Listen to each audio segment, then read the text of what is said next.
Assalamualaikum warahmatullahi wabarakatuh. Perkenalkan, nama saya Dastin Serta Anggraeni. Saya dari kelas 5B1 Akuntansi. Nomor NIM saya 18201030046. Nah, di sini saya akan menjawab pertanyaan dari UTS. Yang pertama, dari soal yang pertama yaitu jelaskan apa yang Anda ketahui tentang komunikasi bisnis. Komunikasi merupakan suatu proses yang diperlukan untuk mencapai pikiran yang dimaksud dari orang lain. Manusia memiliki 4 kemampuan dalam berkomunikasi, yaitu membaca, mendengar, berbicara, dan menulis. Jadi, komunikasi bisnis merupakan komunikasi yang digunakan dalam dunia bisnis yang mencakup berbagai macam bentuk komunikasi, baik verbal maupun non-verbal, untuk mencapai tujuan tertentu. Contohnya, komunikasi yang dilakukan oleh karyawan dan manajer dalam berinteraksi untuk mencapai tujuan bisnis yang hendak dicapai. Dan soal yang kedua yaitu sebutkan dan jelaskan variabel-variabel komunikasi bisnis. Yang pertama yaitu variabel sumber atau komunikator. Variabel komunikasi bisnis yang pertama adalah variabel komunikator, sebab komunikator adalah bentuk pertama yang mendorong terjadinya sebuah komunikasi.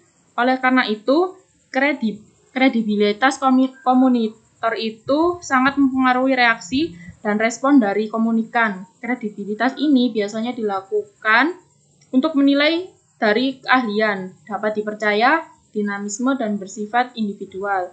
Dan yang kedua adalah variabel pesan atau informasi.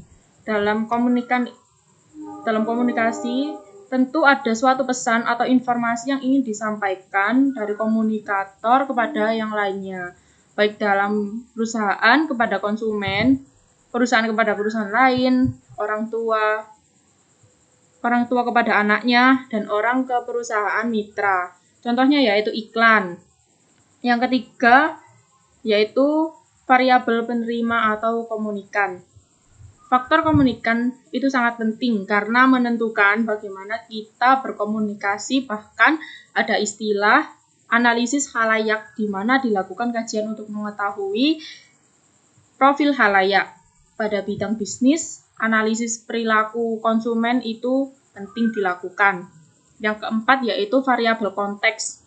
Konteks dalam komunikasi bisa bersifat alamiah maupun bersifat sengaja untuk diciptakan sebuah konteks yang sengaja diciptakan dan telah direncanakan seperti pertemuan untuk bisnis lunch, permainan dan kopdar, dan lapat di tempat wisata. Yang kelima adalah variabel sarana.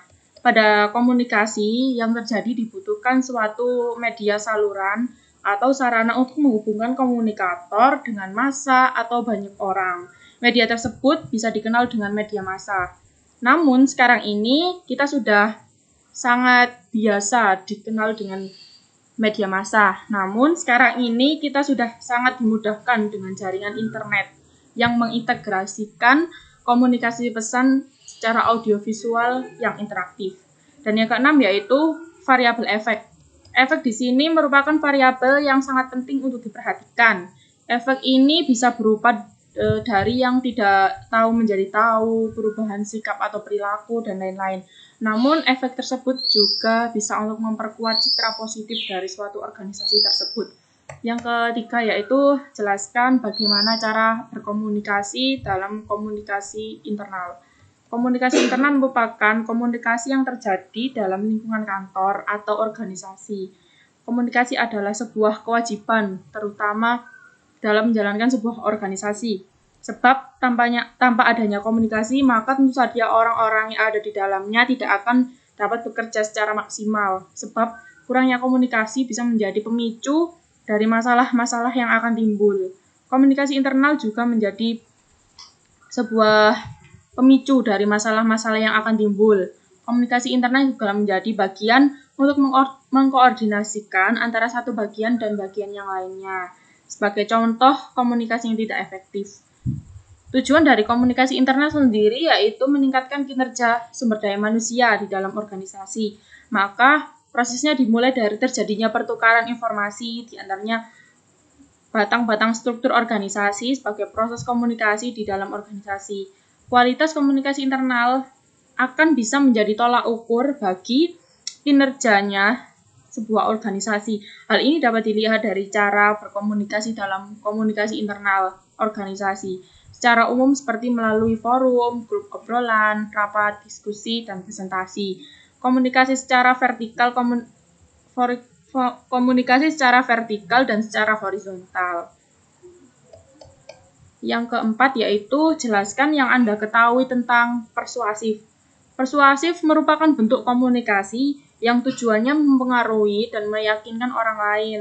Komunikasi ini adalah tindakan untuk membujuk dengan cara yang halus dan tidak ada sama sekali unsur paksaan.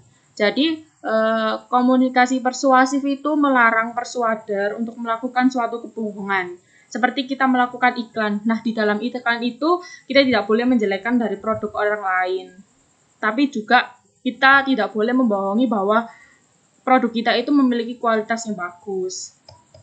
Yang kelima yaitu sebut dan jelaskan 3 jenis lobby di dalam komunikasi. Jawabannya yaitu yang pertama lobby tradisional. Lobby ini biasanya memanfaatkan orang-orang yang terkenal, figur publik atau mantan pejabat untuk mendekati kelompok-kelompok tertentu supaya organisasi yang mereka inginkan itu dapat tercapai. Yang kedua yaitu lobby akar rumput atau grassroots lobbying yang bertujuan untuk mempengaruhi para pengambil keputusan secara tidak langsung. Yang ketiga yaitu political action komunitas, yaitu komite yang dibentuk perusahaan besar dengan maksud menempatkan calonnya di dalam lembaga legislatif atau eksekutif, sehingga keputusan yang diambilnya tidak merugikan perusahaan yang tergabung di dalam komunitas tersebut.